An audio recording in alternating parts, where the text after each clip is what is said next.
Assalamualaikum warahmatullahi wabarakatuh.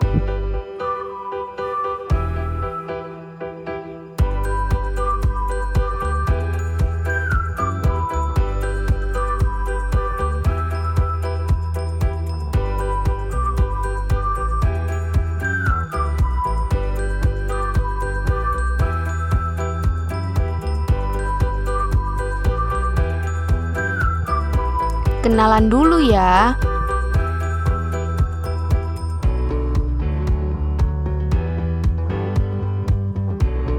Nama saya Lailatul Khairia Ramadhani.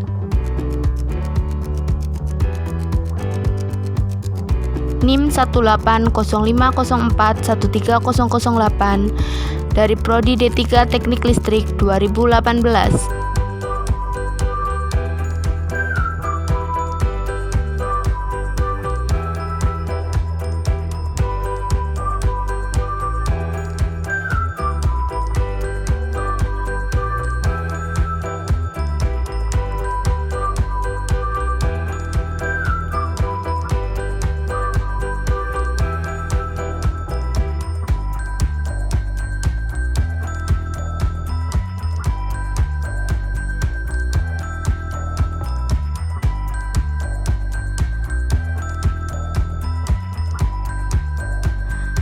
Berikut ini adalah ujian akhir semester atau UAS dari mata kuliah Sistem Pendingin dan Tata Udara.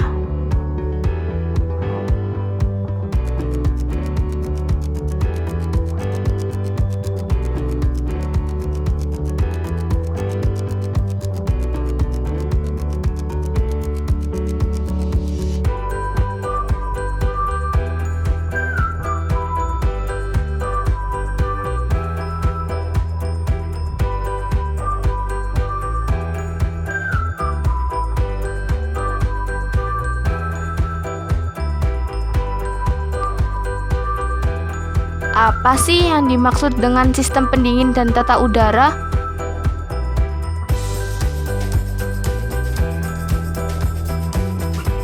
Ya, berikut ini adalah penjelasannya.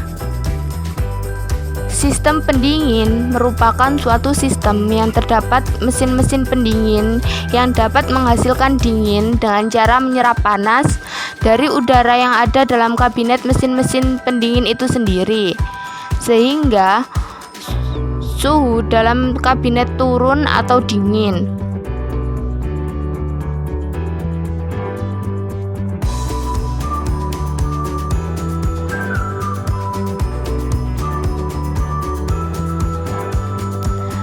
Bahan yang mudah sekali menguap dipilih sebagai pendinginan dalam mesin pendingin. Biasanya disebut dengan istilah refrigeran. Refrigeran yang umumnya dipakai di dalam sistem pendinginan bentuknya berubah-ubah dalam bentuk cairan dan gas.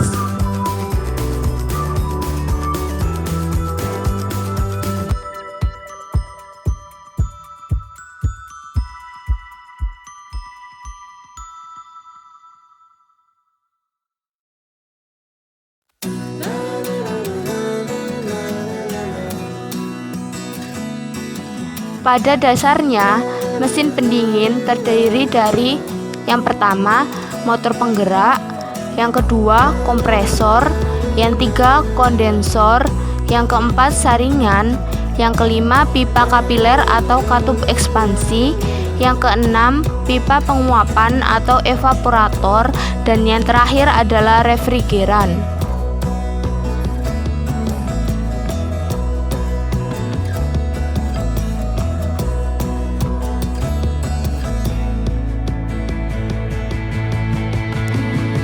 Zat pendingin atau refrigeran adalah cairan kerja yang digunakan untuk menyerap dan menyalurkan panas ke dalam sistem pendingin. Zat pendingin menyerap panas pada suhu rendah dan tekanan rendah, kemudian melepaskan panas pada suhu dan tekanan yang lebih tinggi. Pada umumnya, zat pendingin mengalami proses perubahan bentuk atau fase selama melakukan proses menyerap panas atau evaporasi dan melepaskan panas atau kondensasi. Media pendingin adalah fluida kerja yang diinginkan oleh refrigeran untuk mengangkut efek pendinginan dari pembangkit pusat dan unit pendingin di lokasi tertentu. Air dingin, air asin, dan glikol digunakan sebagai media pendingin di banyak sistem pendingin. Media pendingin sering disebut sebagai refrigeran sekunder karena mengurangi siklus luas refrigeran primer. Berikut ini adalah perbedaan refrigeran sekunder dan refrigeran primer. Refrigeran sekunder yang pertama tidak melalui proses sirkulasi dan perubahan wujud. Yang kedua, murah. Yang ketiga, efek pendinginnya rendah. Yang keempat, jika terjadi kebocoran, tidak berbahaya bagi manusia dan tidak mudah terbakar. Yang kelima, jumlah zat pendingin yang dibutuhkan lebih banyak. Yang keenam, membutuhkan antifreeze. Yang ketujuh, biasanya mudah terjadi karat atau korosi, contohnya brine atau glikol. Sedangkan refrigeran primer yang pertama melalui proses sirkulasi dan perubahan wujud. Yang kedua, mahal. Yang ketiga, punya kemampuan pendinginan yang lebih bagus. Yang keempat, jika terjadi kebocoran, maka berbahaya bagi manusia karena toksik dan mudah terbakar. Yang kelima, jumlah zat pendingin atau refrigeran yang dibutuhkan lebih sedikit. Yang keenam, tidak memerlukan antifreeze. Yang ketujuh, lebih tahan karat atau korosi, contohnya amonia dan R11.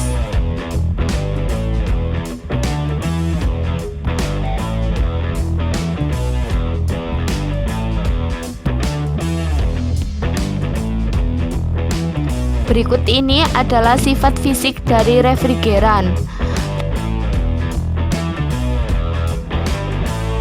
Refrigeran diatur dalam urutan titik didih atmosfer yang meningkat dari udara pada minus 194,3 derajat Celcius ke air pada 100 derajat Celcius.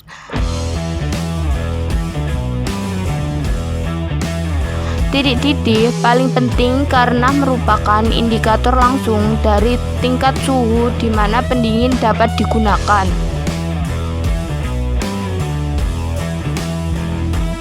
Ini adalah tabel dari sifat fisik refrigeran.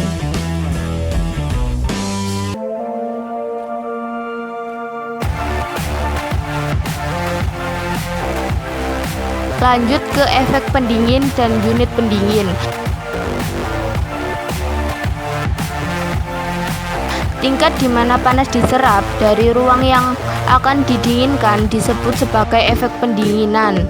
Efek pendinginan dapat dibandingkan dengan produksi es. Dalam industri pendingin, unit yang digunakan adalah ton atau refrigeration ton atau RT. Refrigeration ton setara dengan laju perpindahan panas yang diperlukan untuk menghasilkan 1 ton es pada 0 derajat Celcius dalam 24 jam.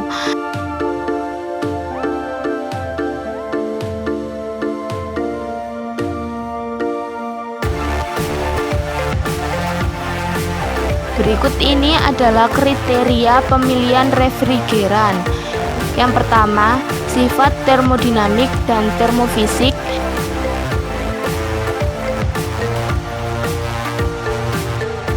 Yang kedua, lingkungan dan keamanannya seperti potensi mengurangi lapisan ozon, pemanasan global, dan bahaya terbakar.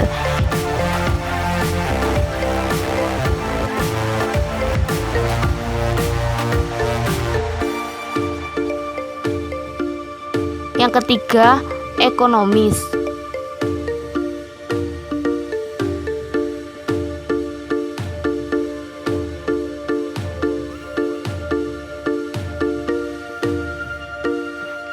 Yang termasuk ke dalam sistem pendingin dan tata udara itu apa ya?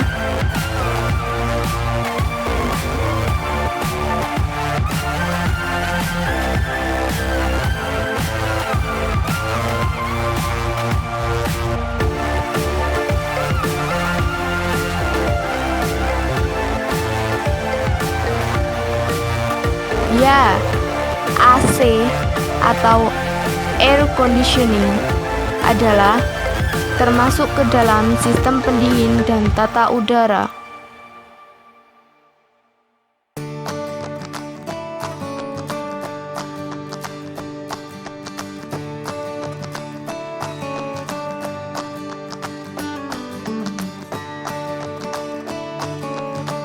Berikut ini adalah penjelasan mengenai AC. AC merupakan suatu sistem untuk mengendalikan kelembapan, ventilasi, dan suhu di dalam gedung atau kendaraan, biasanya untuk menjaga kondisi yang nyaman.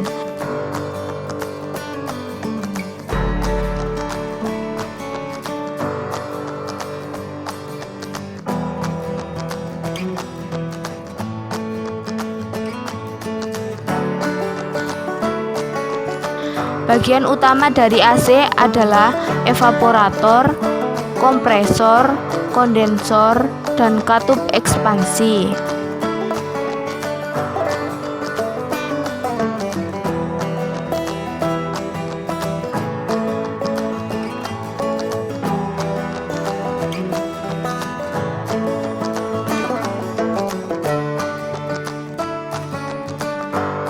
Ini adalah gambar cara kerja dari AC.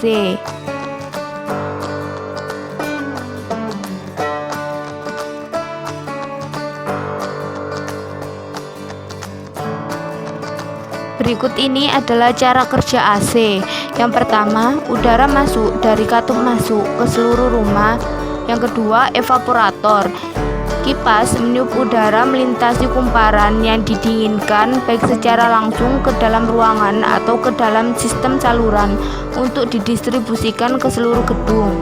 Yang ketiga, kompresor.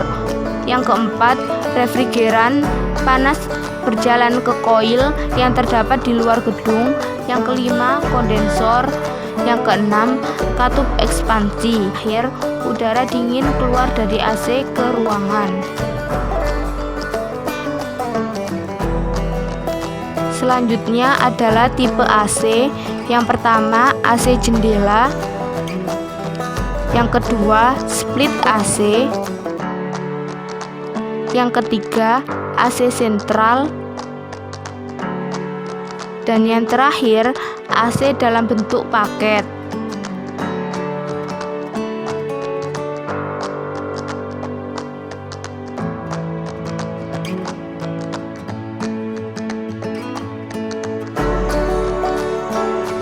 Penjelasan mengenai kontrol suhu pada AC.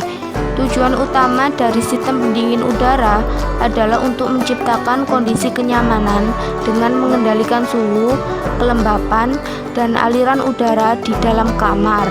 Untuk memberikan kondisi kenyamanan sepanjang tahun, sistem pendingin udara dilengkapi dengan 3 kontrol, yaitu kontrol suhu, humiditas, dan air tas yang mengontrol suhu, kelembapan relatif, dan aliran udara di dalam ruangan masing-masing.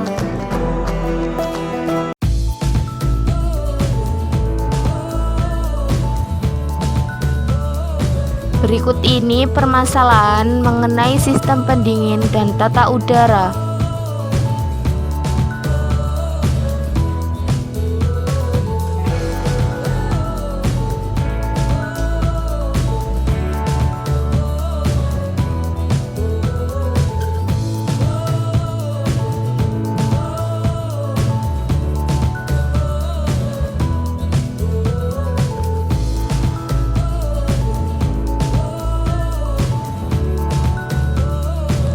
Bagaimana menentukan lokasi untuk AC tipe split aliran udara unit condenser atau CDU?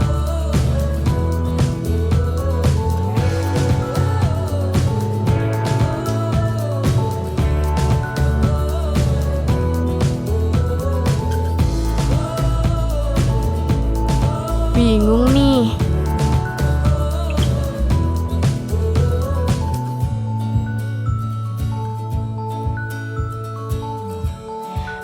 Yang pertama, hindari terkena panas matahari yang menyengat secara langsung dan letakkan di tempat yang sejuk. Aturlah tempat pembuangan air dengan benar agar tidak mengenai CDU, dan letakkan CDU di tempat strategis yang mudah dijangkau. Yang ketiga, udara panas tidak boleh dibiarkan mengalir bebas melalui CDU yang berdekatan untuk mempertahankan efisiensi yang baik.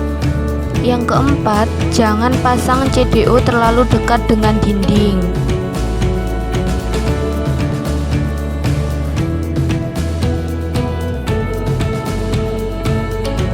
Sekian dulu ya penjelasan dari saya.